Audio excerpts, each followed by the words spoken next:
ነው ትላለች።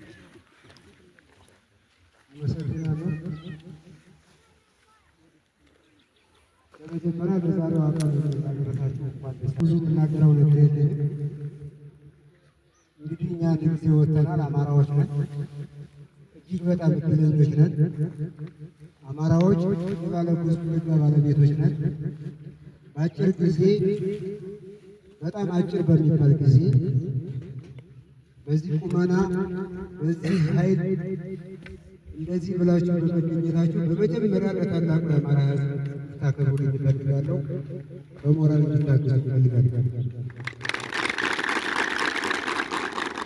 እኔ የማስተላልፈው መልእክት አጭር መልእክት ነው። አንድ ለእናንተ የሚሆን ትግል አሰልች ነው።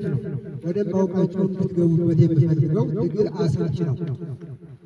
በአሰልችነት መካከል ውስጥ የሚገኘው ነገር ምንድን ነው ካልን በጽናት፣ በታማኝነት፣ በቅንነት ሁሉም ካለፍን በኋላ የምናተርፈው ሰላምና ነፃነት ለሕዝባችን እስከሆነ ድረስ እኛ ከምንሰለቸውና ከምንሰቃየው በደል በላይ ሕዝባችን ስናተርፍ ለሁላችን ውጤታማ የሚያደርገን ትልቁ ስማችን ደግሞ አንዱ ይሄ ነው።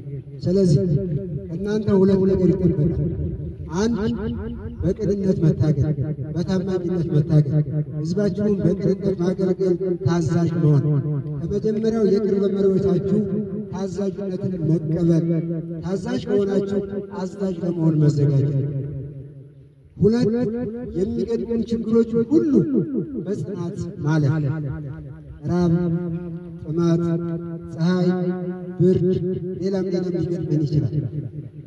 ስለዚህ ይህንን ሁሉ አልፈን አሸናፊ ካልሆን በስተቀር በሚገጥሙን ሁሉ እንከኖች ከተሸነፍን ሁልጊዜ ተሸናፊዎች እንላለን። ስለዚህ እንደ አማራ እስከ ወጣን ድረስ ታላቅ ሕዝብ እስካለን ድረስ ሕዝባችን በቅንነት ለማገልገል ምንጊዜም በቁርጠኝነት መዘጋጀት አለብን እላለሁ። ሻለቃ ደመቀ ጣፋጭ የአማራ ፋኖ ብሔራዊ ኃይል ምስራቅ አማራ ቀጠና ምኒልክ ዕዝ ወታደራዊ ኢንዶክትሪኔሽን መምሪያና የአሳምነው ኮር ደብረ ኮማንዶ አዛዥ። አመሰግናለሁ።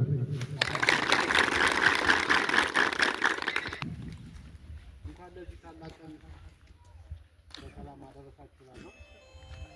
ብዙ ነገር እኔ